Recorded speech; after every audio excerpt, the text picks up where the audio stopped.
Sadhguru is a realized master, yogi, and a profound mystic of our times. His work is an outpouring of his blissfulness that finds expression in the form of uninhibited compassion, love, and a ceaseless offering to help all beings. Belonging to no particular tradition, Sadhguru incorporates what is most valid for the modern seeker from the spiritual sciences. From his powerful yoga programs for inner transformation to his inspiring projects for society and the environment, Sadhguru's work is an endeavor to create an inclusive culture that is the basis for global harmony and progress. His public satsangs and programs draw hundreds of thousands of people from all walks of life, creating a huge spiritual wave in each city. These classes provide individuals with the tools to optimize all aspects of health, inner growth, and success.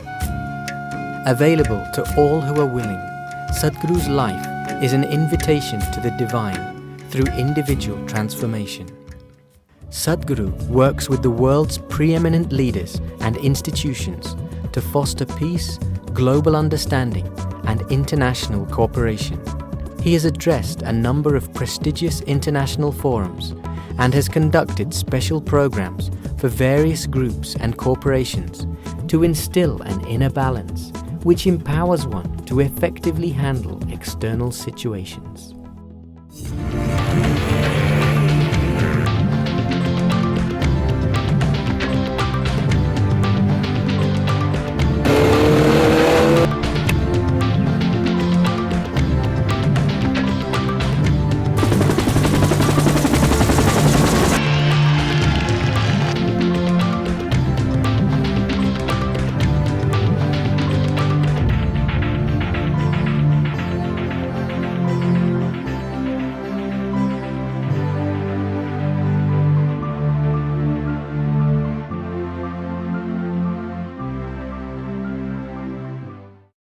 Stay with us for the remarkable story of an Indian surgeon who fuses technology with compassion.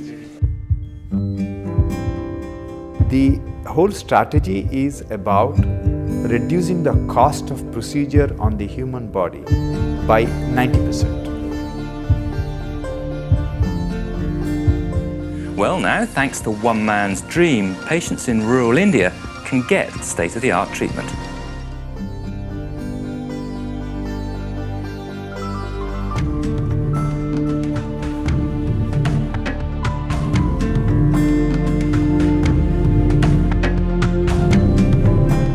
When I came in here to their cardiac unit, I was blown away.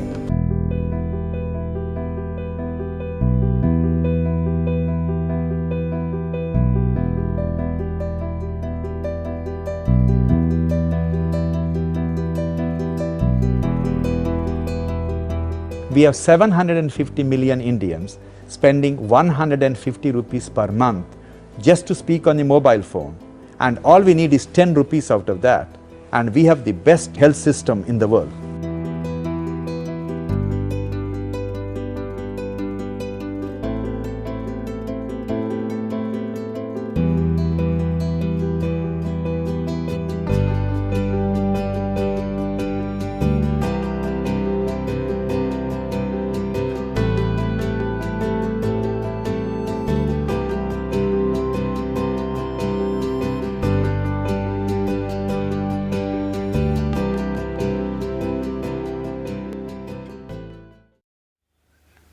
As a doctor, as a surgeon, we are involved with major surgical interventions.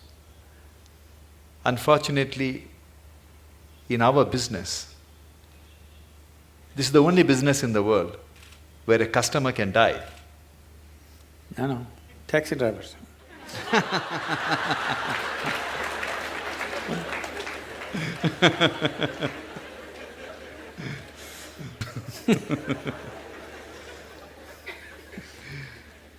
It's however much you try, Sadhguru, to dissociate ourselves. When you are operating, you need to concentrate and do the job, but what comes to your mind is the young wife, young children waiting outside. The margin of error is very small, few millimeters here and there. Then you think what are the consequences on them. Then you start thinking about when you are a kid, if something happens to your father, where you would have been. We are after all human beings. We are always torn between what we do to somebody and what could have happened to our own life. It's a constant tension. How do we overcome it? I've been in this profession for more than 30 years. Still, I haven't yet mastered the art of dissociating myself from the patient's life. Yes, when you're given a certain responsibility which could determine the shape and scope of people's lives, it's a big thing to carry on one's shoulders. But the important thing is that somebody has chosen to place such a responsibility in our hands. It's a tremendous privilege if we execute it. Can we do the best? We can never do the best, but we can do the best that we can do, always with life. Is it the best? No, we are doing our best. If we lack in that, then we have a serious problem. But if we're doing our best in everything that we do, we know it is not the best, but it's our best. We have not spared anything. That's good. And above all, when you refer to yourself as a human being, after all, we are human beings. This is a big problem. This will reduce our best. That is, people are always using the word human being as a limitation, as a compulsiveness, as a small thing. We are not referring to the word or term human being as a possibility. Instead of saying we are just human beings, why don't we say we are human beings? We're great, we're doing so many things, we can replace a damn heart. Isn't it? Yes. Now, replacing a part of a machine is not a big thing. It's like this, shall I tell you a joke? It's okay. It just came to me when I saw you.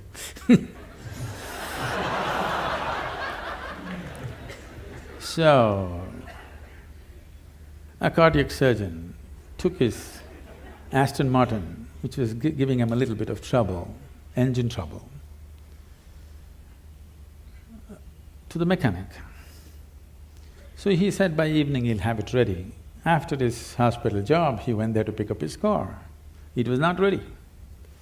The mechanic was swaggering around a little bit, and I said, "Hey doc, why is it I do the car's engines, you do people's engines? After all, a pumping thing, you know. Why is it that you earn in millions, I just make a few bucks? Come tomorrow, doc, we'll fix it." So the doctor looked at him and said, "Try to fix the engine when it's running."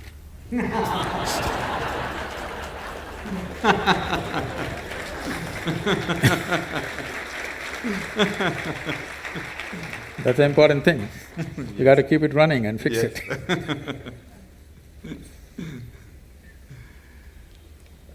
Sadhguru, but the great work done by all the senior cardiac surgeons, cardiologists, and all the good doctors of this country, heart care has attained it has got a lot of confidence from the people. It's very interesting, Sadhguru, when I started my career 25 years ago, I left England 25 years ago, I started in Calcutta. If I told a patient then… Lot of heartbreak there.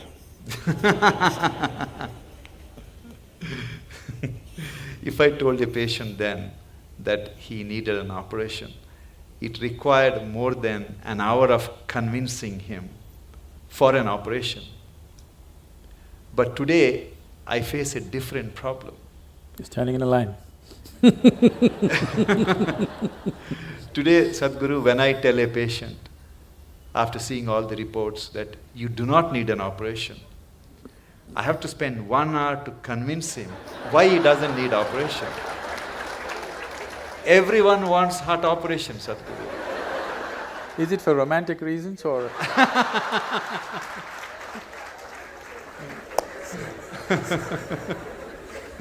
How do we convince people that fixing the heart is not like, something wrong with your house, you get a plumber, he will fix it, or something wrong with the car, you change the parts. It is something different. We are not the magicians, or we are not the gods, and the nature is the best healer. And cardiac surgery is only a 50-year-old phenomenon. People have lived for I think centuries. they have also realized it's a dumb pot. It's a big dilemma for all of us, Sadhguru. Today, people want something to be done on their body all the time. Yes. If not heart, many other parts of the body. Yes, as I said, probably in another 50 years, 50% of the population will be going through these surgeries, which is not health, which is medical industry, but not health. If health has to happen, a culture of health has to come in. Not healthcare systems, not hospitals, not more doctors, not more surgeries, but a culture of health has to evolve. Right now, world is in a way of imitating everything that America does. They eat badly, they live badly, and they have a $3 trillion bill of healthcare. It's sinking the country, okay? It's sinking the whole nation, healthcare. We want to follow the same things. We want to dress like them, we want to eat like them, we want to live like them, and we want to get unhealthy like them, but our country cannot spend $3 trillion on you for sure, we'll let you die. Yes. We're not going to reach out to everybody and do surgery for 1.25 billion people. That's not going to happen in near future. And if it doesn't happen, it's a disaster. If it happens, it's a bigger disaster. That people do not know how to live well is a disastrous way. That I would say 70% of the ailments on this planet can be just handled with better sense of living, eating, atmosphere. If you manage 70% will be gone. You can achieve this in 12 to 15 years of time on the planet if a determined effort is made by the people, by the policy and by everybody concerned, particularly the hospitals. They can do a lot. Because when they're sick, they listen, Otherwise they don't. When they're well, they don't listen. When they're sick, they will listen. They have ears, more ears than two when they're sick. That's the time to talk to them as to how to live better. These things are not new to us, these are very strongly rooted in our cultural milieu, but we are throwing it away for something which will bring us a lot of trouble. For immediate attention, for immediate intervention, of course, medical intervention is primary and it's most vital, there's no question about that. But long-term health will not happen because of medical sciences as we know it. Long-term health of a society or a nation or the planet will not happen that way. We have to bring a culture of health. What is the way to live? What is the way to eat? How to keep our body? How to keep our mind? How to keep our breath? How to keep the atmosphere around us? If this culture is not brought into us from our childhood, I would say it must be brought into the school curriculum itself. It must be brought in, healthful ways of living, because if you do not build healthy people, you're going to have educated and sick people and you're going to build a nation or a world out of it. With sick people, you're not going to build a great nation, you can only build a sick nation. And that is happening across the world. The major nations are suffering enormous amount of illnesses. The most affluent countries who have no nutritional problems, okay? India's half the problem are nutritional problems. Right from their childhood, they've not eaten properly. Affluent nations who have a choice of nourishment, look at the level of health issues they have. That should not exist at all. When they have choice of nourishment, they should not have, I would say, 80% of the people should not have any health issues till they die. When 20%, 25% will get something, infections will come because of close proximity, those are different. But these are all on self-help. People are on self-help to create ailments for themselves. This can be 100% taken away if we establish a culture of health, for which I think not just medical professionals, people from various other areas have to work together to make this happen.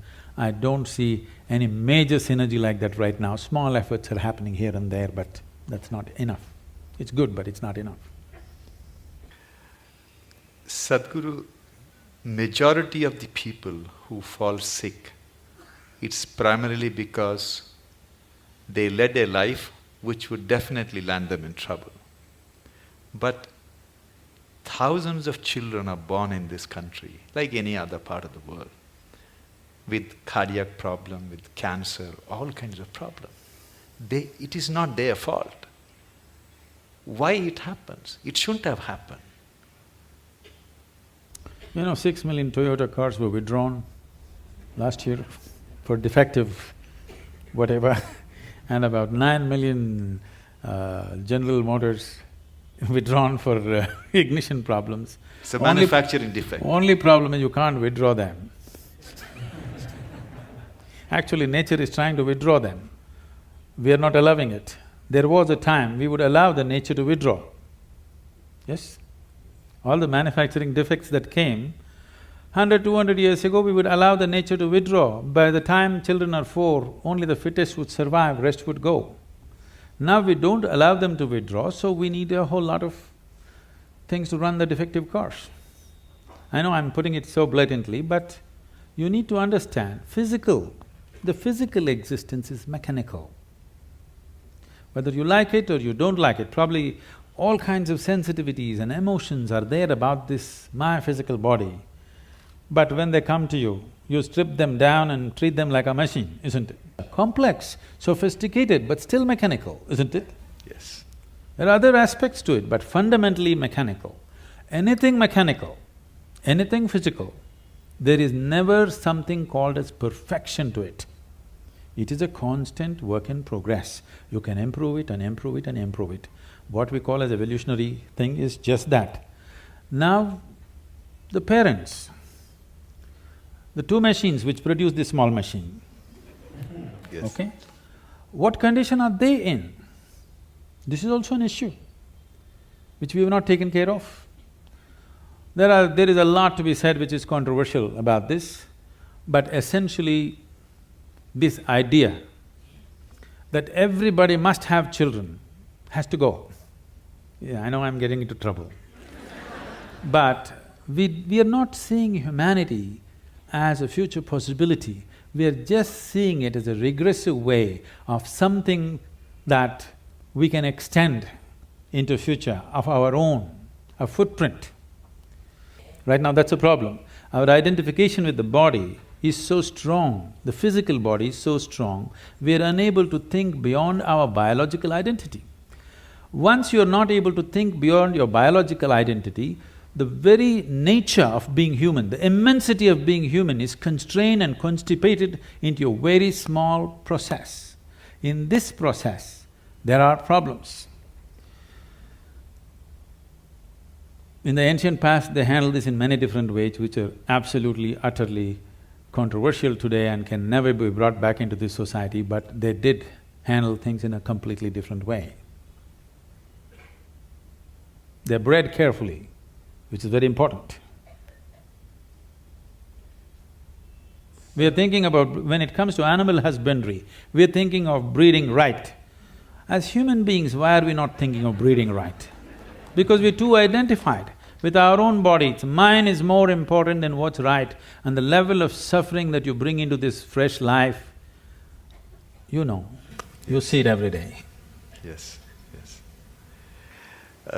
Sadhguru, scriptures tell us that everything happening in this world, including what happens in our life, is preordained. Which scripture said that? At least that's what I thought, that we are destined to do something irrespective of what happens.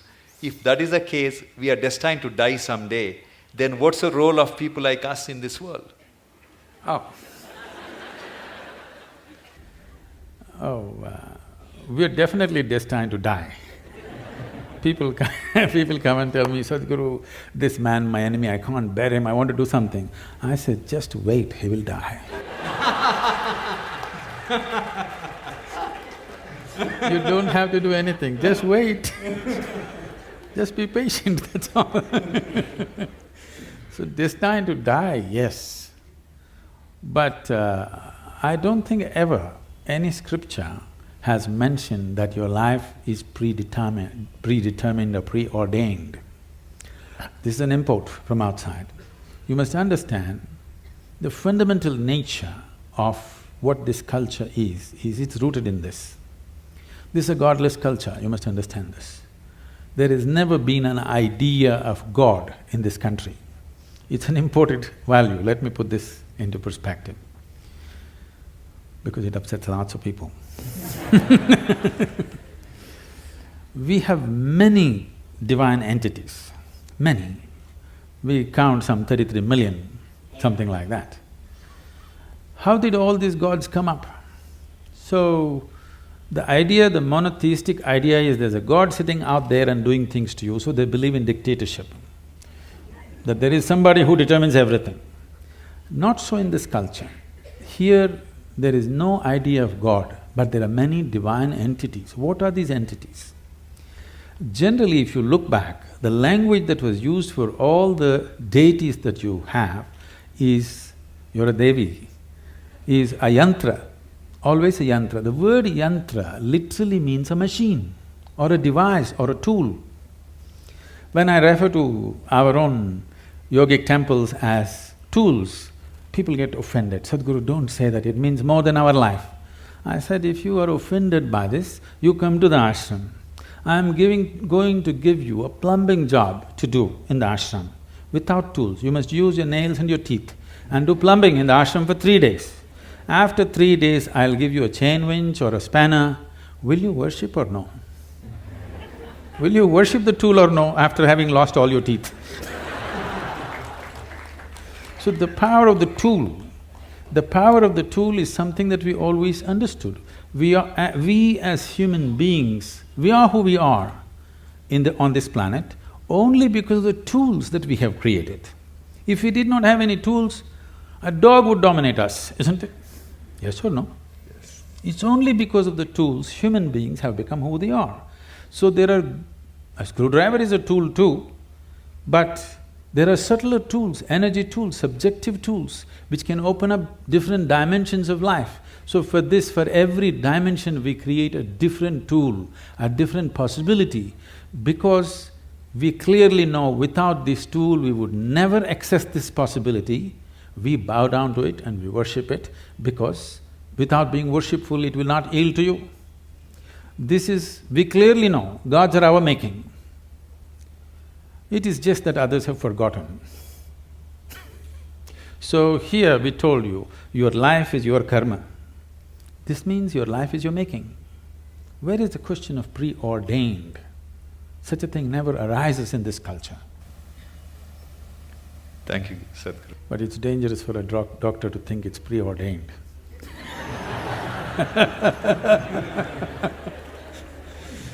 Today, the medical science has reached a level, Sadhguru, we really do not have to touch the patient. When I see a patient in my office, he would have undergone all kinds of tests. Scans. Everything is done, all the images are displayed, history is written, everything is planned. Technically, I can see the reports and tell the patient, okay, you need a bypass or you need valve replacement. But I always make it a point to take my stethoscope, put it on the chest, listen to the heart, look at the patient's eyes, put my hand on his shoulders, touch the patient, and then explain to them what is going on and talk to the family. I personally feel that touch has the most healing power than anything else what we have invented. Do you believe in that, Swamiji? So what is not understood is, yes, one part of us is mechanical, but there are other dimensions. Most of the time, the mechanical part has gone wrong because we have not tended to the other dimensions. So what is lacking in their life is, their life is not touched.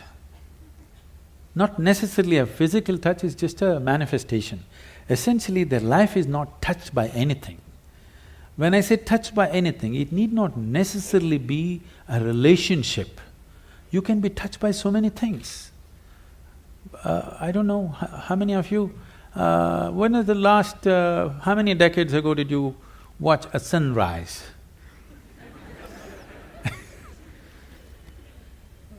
Or a sunset, or a moonrise. I'm saying not touched by anything. When was it the last time you waited for a flower to bloom? No such thing. When is the last time you paid an attention to a butterfly or a leaf or a flower or another human being? You're… of course, you don't like faces, you like the Facebook. I'm saying contact with life, whether it's human, animal, plant life or just elements around you, just that. How many people even take a moment to even look at the food that they're going to consume with a little bit of involvement, or are they touched by it? No. So at last, either a doctor has to touch it or in the end undertaker will touch you. You know, somebody will touch you, things gone bad, somebody has to touch you. So, does touch have a relevance? Tremendous relevance. Touch need not always be physical, it can be in so many different ways. If you are not touched by life, you are a dying life, you are not a living life. It may happen to you after some time, but it's happening, you're in progression. Because what you call as life, even in the physical level, it's medical knowledge for everybody now. The number of cells you have is more than the number of stars in the Milky Way, okay? Every day, over 600 million billion cells are dying and new cells are being born. That means every second, 10 million cells are dying and 10 million new cells are born in your body. If you just leave the old guys, if you just take charge of these new 10 million cells every second that's coming up in your body, if you structure them properly, create them properly, if you have some say in how they will happen, if you have some influence as to how these fresh cells are born, your heart should be fixed, your brain should be fixed, everything should be fixed. Because that is the level of opportunity you have to rejuvenate your life second to second. But because you're totally oblivious to life, when I say oblivious to life, I want you to look at this. Right now, you cannot even call yourself as a living being because most of the time, what is happening with you is just thought and emotion. Thought and emotion is just psychological drama. It has no existential relevance. Here, 1,000 people can sit here and live in 1,000 different worlds right now. That means nobody is in reality. Nobody is living, everybody is thinking about life. Psychological space, what happens, has unfortunately overtaken the existential process of life. You do not experience life, you're only thinking and reacting to situations around you. Thought and emotion is dominating everything. So right now, today morning, sun came up on time. You don't think much about that, okay, so what? Now you need to understand, if sun does not come up tomorrow morning, within 18 hours, all life on this planet will largely cease as we know it. So I'm telling you, sun came up on time today morning. I want to hear appropriate noises. Yeah. None of the planets in this solar system collided today. In the whole universe, no accidents.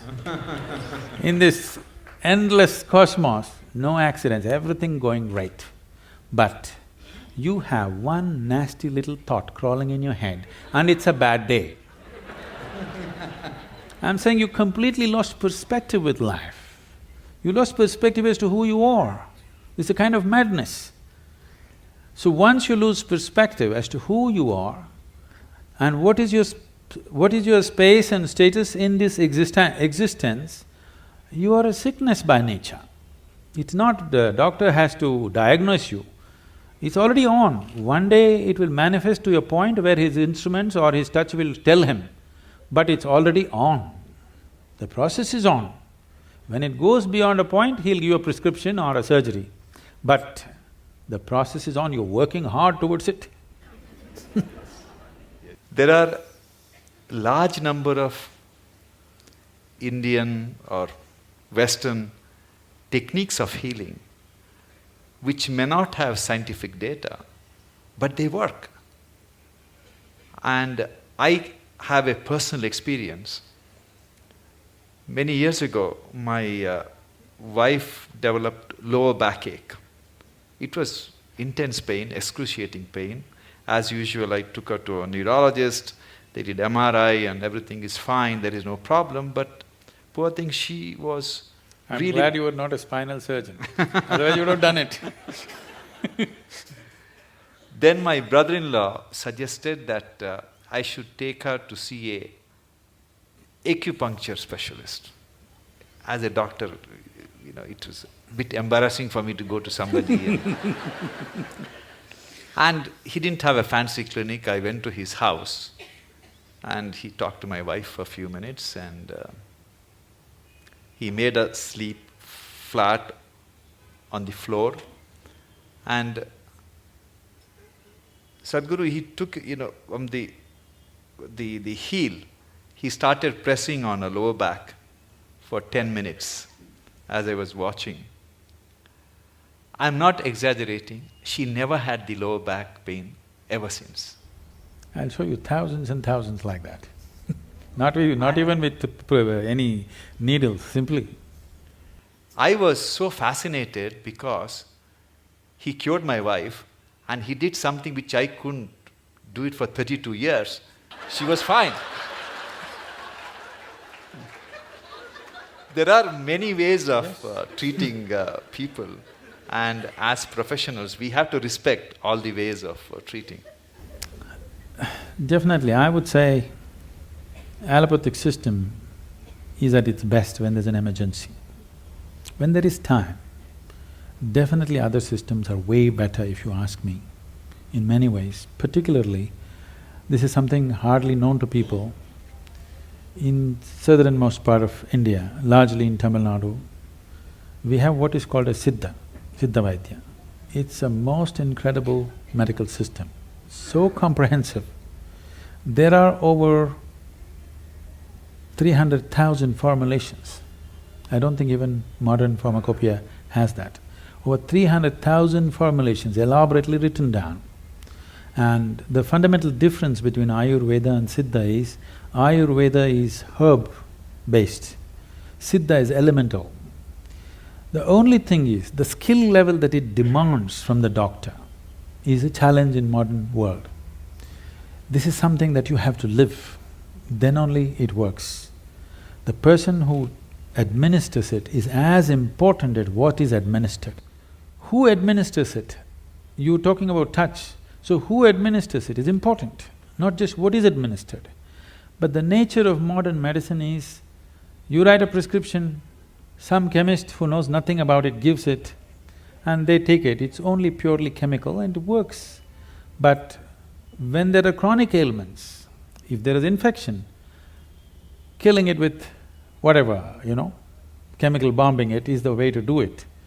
But when you're generating an illness from within, correcting it from within is most important. If there's an emergency, you have to intervene more aggressively, that's different. But these systems have such a comprehensive knowledge about health and well-being. But the problem is, it needs a lifelong involvement and dedication to become something good with this kind of system. It is not something that you can acquire as a profession and do it. Always it was seen as a sacred duty that you can actually… See, I want everybody to think about it, and I'm sure many times you're facing this within yourself. It's not It is not a prescription, it is not a surgery, it is not something. It's a person's life, whether he lives or dies. I mean, your existence, it's not a… it is not a case, it is not a statistic. For that person, it is the only life that he has. This needs far more deeper attention than just being handled as a profession. I think that sense of dedication and involvement, individual doctors might have grown into it, but still that's not there as a culture. That is not there. It should not be seen as a profession, that's what I'm saying. Yes, of course, monetary requirements are there, that will happen, that's a different thing. But first of all, it must be seen as a certain commitment and a certain privilege that you are able to either end or extend somebody's life is not a small privilege. Sadhguru, many years ago, when my son was a little kid, he gave me a book written by Swami Vivekananda. He was describing how ancient gurus could communicate with each other thousands of miles away just by thought. It's essentially, it's like a modern internet, how one computer can communicate with another computer in US or Europe, anywhere. Do you believe that human mind can be trained to influence another human mind or people's mind who are far away just by tuning our mind to the right frequency? Can it be trained? Can we learn that art? You're trying to beat the cell phone companies.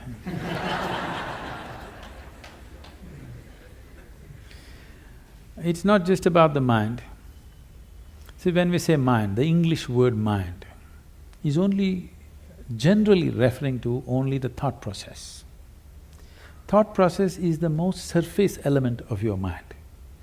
I think because of European thought, we have given too much significance to the thought. In the yogic science, we do not attach any importance to what you're thinking about or feeling right now, because what can you think? Only the data that you have collected, you're recycling it, it's of no great consequence. Whatever is in the surface of your mind keeps rolling, that is not of any consequence. What you're thinking and feeling right now is very surface of mind. There are deeper dimensions of the mind. In Sanskrit language, there are many words to describe the different states of mind. But now there is one aspect of the mind, for lack of time and stuff, I'll leave those things. There is one aspect of the mind which we refer to as chitta.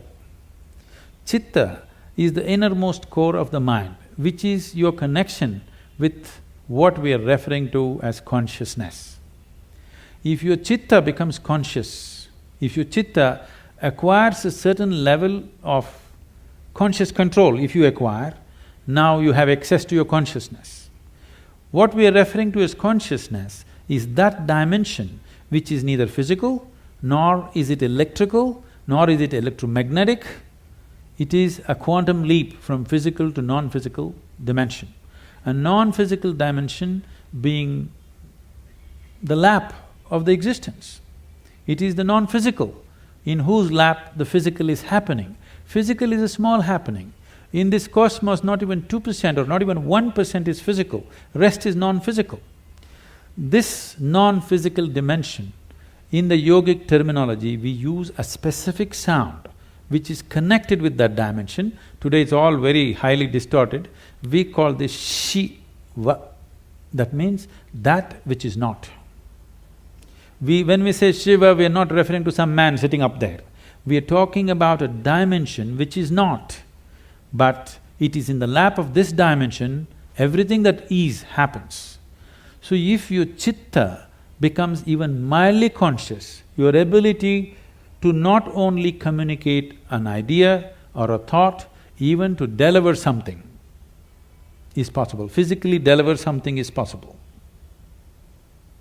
So, is it a possibility? Definitely it is. Right now, can we teach it to all these people? In theory, yes. But are they willing to work towards it? That's a question mark. One big problem is, our education systems are such we have glorified our thought to such a place. First, to bring that down itself will take time. To make them understand the stupidity of their thought, it will take a whole lot of time. Because everybody thinks they're smart, but actually the smartest thing about most people is their phone.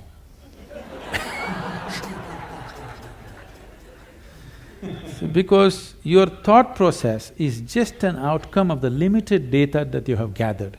It doesn't matter if I have read the libraries of the world, still it is too limited compared to what it is, what the creation is. With all the scientific development, we still do not know how a leaf really works. We do not know how a single atom in its entirety we do not know with all the scientific exploration. So that should be humbling enough for everybody to know that we know how to use things, but we do not know what it is. It will take a lifetime of attention to even grasp the fundamentals of what it is. So if people are willing to first of all understand, like the whims of their heart you just dismissed as dumb, okay? If they also understand the so-called smartness of their thought process and emotion is quite dumb, now it becomes easy. It becomes easy to train people that communication it's not like, now I want to generate this thought and give it to you, not like that. Things will happen to you before you think. What is best for you will simply happen to you even before you articulate in your mind. You don't have to ever think what you want to become, how you want to be. Life will just arrange itself. An intelligence beyond what you can contain in this bone box starts working for you, and it'll work. You've heard of Ramanujam and others, just opened a window with their Devi, and he becomes that kind of a mathematician, which is, even today after 1 century, they're still trying to figure out what he said. And the mathematical calculations that he gave is the backbone for describing the black holes in the universe. When he was there was no word called black hole, nobody knew there is such a thing. When we say black hole, what we are talking about is the curve of time and gravity, which is something modern science is battling with. He made mathematical background for that. As the curve increases, what is in existence, physical existence, becomes non-existence. So this is what it is when we say yoga. You reduce the curve in such a way that what is largely physical becomes non-physical. Once it's non-physical, time and space is not an issue. Once time and space is not an issue, communication is simply there.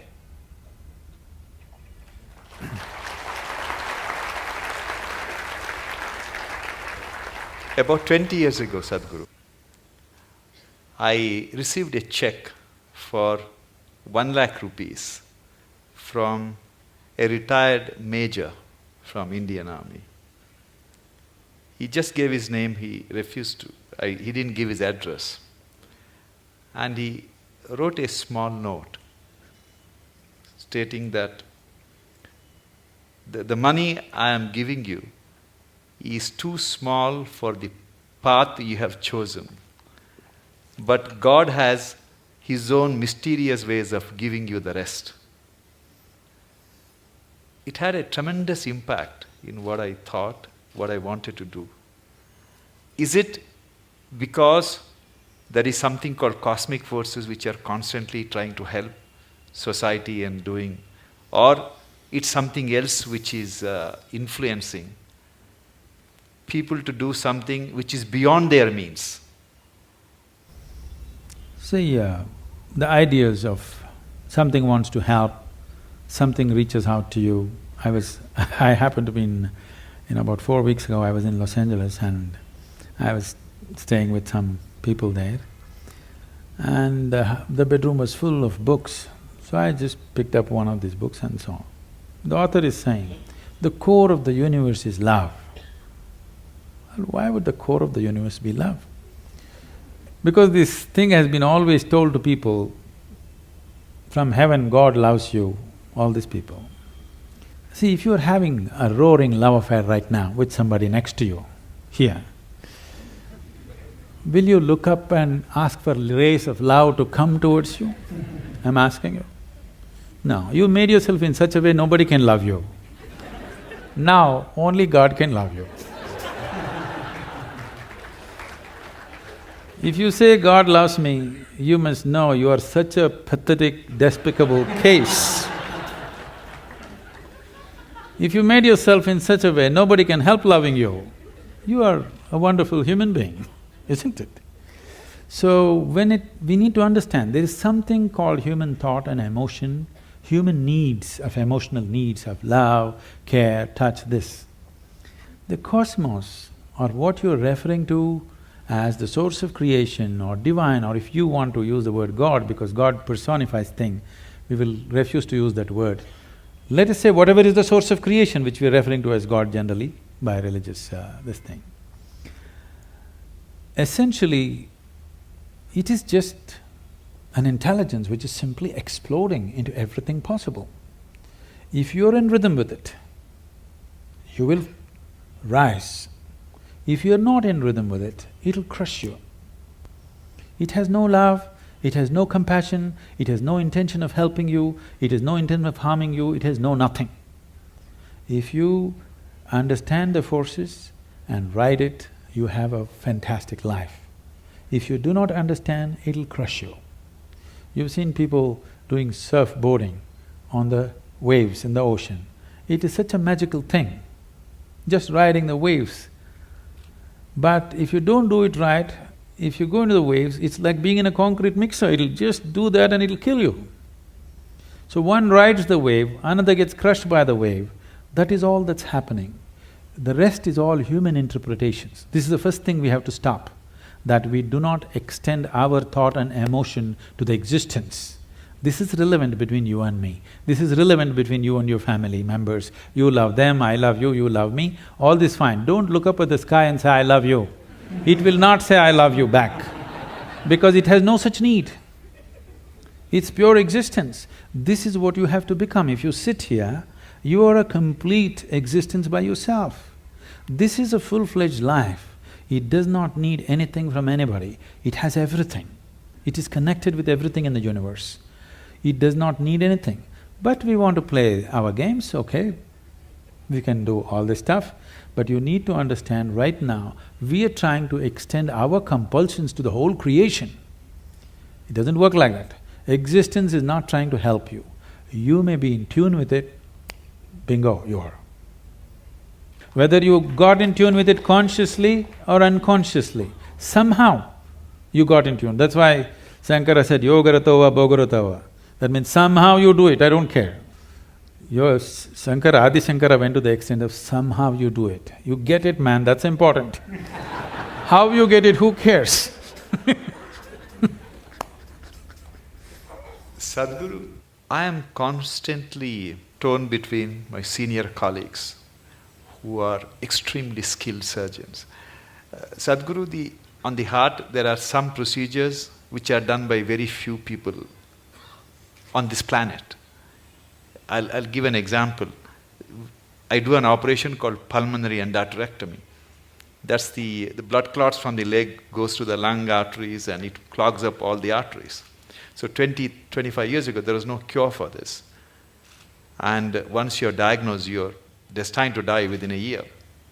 Today, people who are on home oxygen for 2 years, 3 years, you do the operation, they can go back to skydiving or they can go to scuba diving. That's the transformative effect. But there are only 50 surgeons, less than 50 surgeons in this world who can operate. And like this, we have some of my colleagues who are extremely gifted surgeons. They are in their 50s now. And some of them are constantly talking about retirement. Especially one surgeon who is an extremely gifted surgeon who can fix any damaged valve. He is single, he has no other commitments.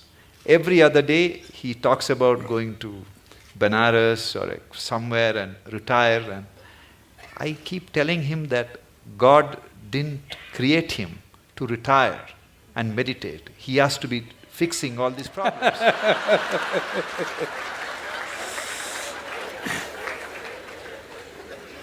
So he gives me extension every 6 months, Guruji. So at the end of 6 months, the usual rigmarole starts. He talks about retirement and everybody is depressed in the hospital. So how do you deal with this kind of people?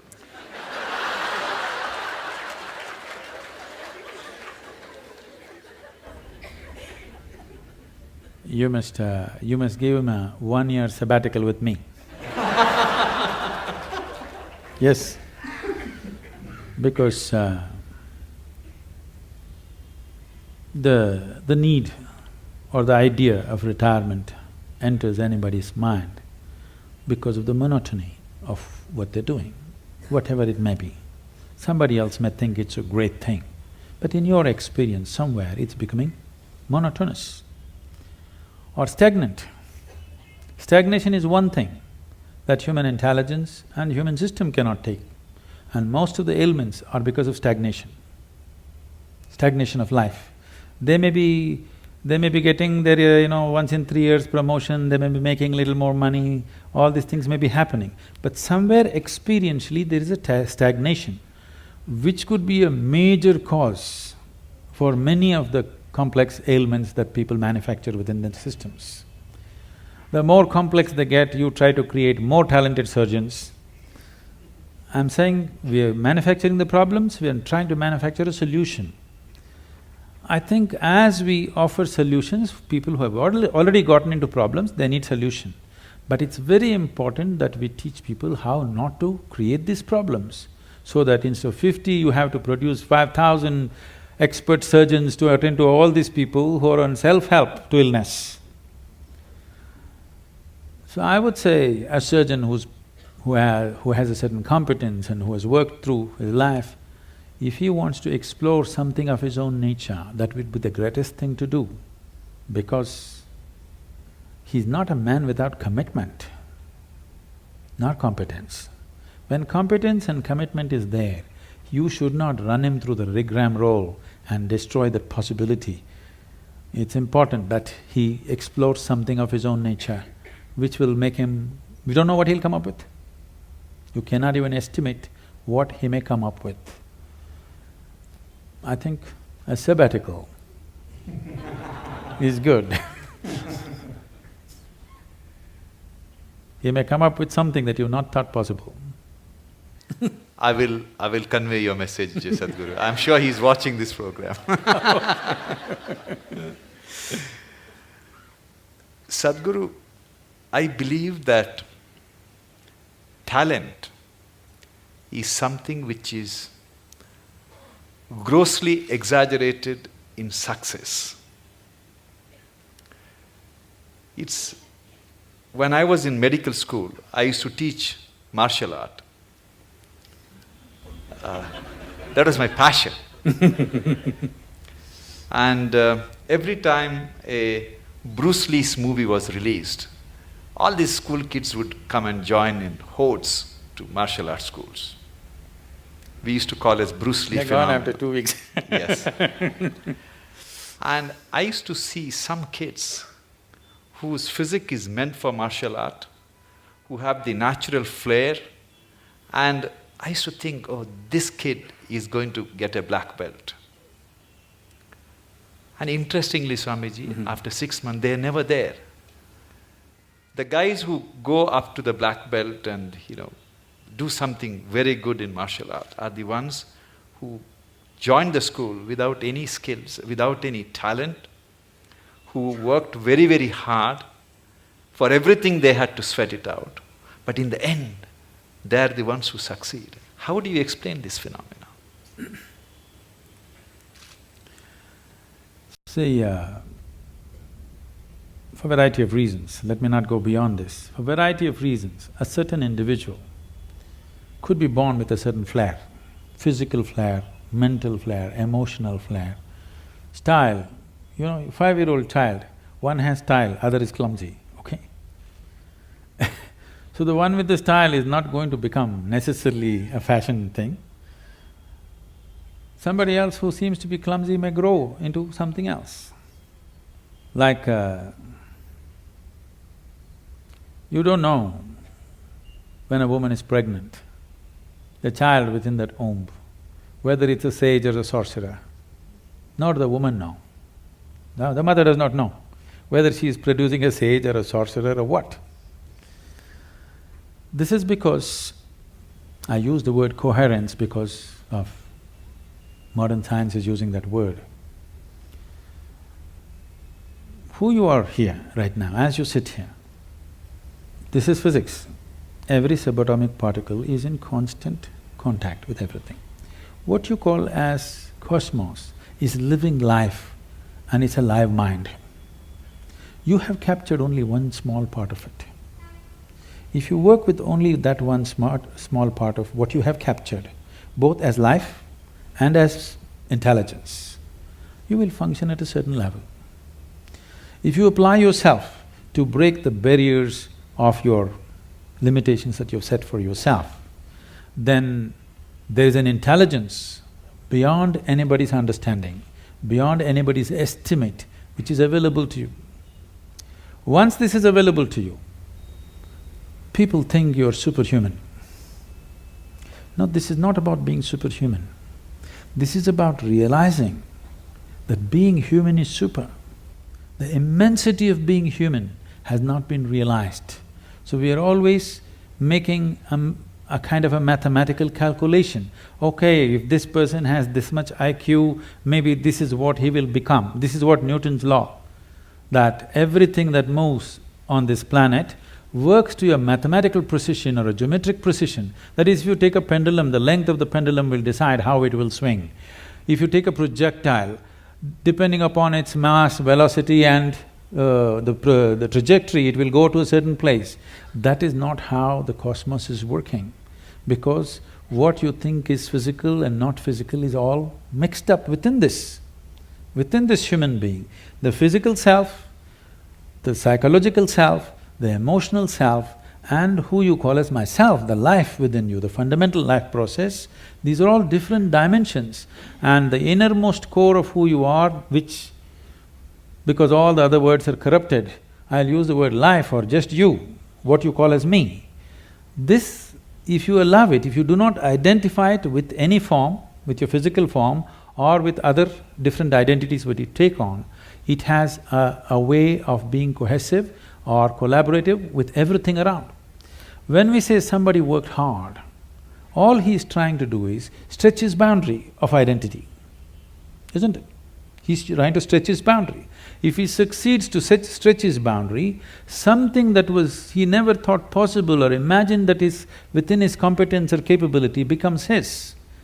Miraculously, I can show you hundreds of people who come to me, we prepare them for a certain period and then we initiate them. In 24 hours, you will see the shape of their face will change. Genetics are altered in 24 hours' time. You can see the photographic images, they have actually changed dramatically overnight simply because of a certain extension of their identity.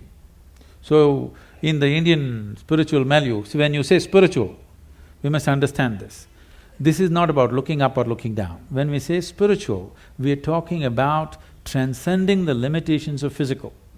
So right now, the physical is here as if it's a solid entity in people's experience. But modern physics is telling you and medical science is beginning to tell you, or if people don't understand, if they just hold their nose for 2 minutes, they understand that they are not an independent existence. It is in transaction, not just in terms of breath. Even on the level of subatomic particles, it's in constant transaction. If this transaction becomes even minutely conscious, suddenly you have immense capabilities that you never thought were possible. Biological identity is the most limiting identity that you have because it limits to the area of your body. Now when you strive, you break this. It doesn't matter in what way you strive. Most people strive in unconscious, unscientific, simply out of striving, they do things. But there are ways to strive scientifically in a proper way. There are tools to strive with specific direction to break the limitations of who we are. If you break this boundary, the subatomic particles are transacting, the intelligence is transacting, only you're missing the whole game.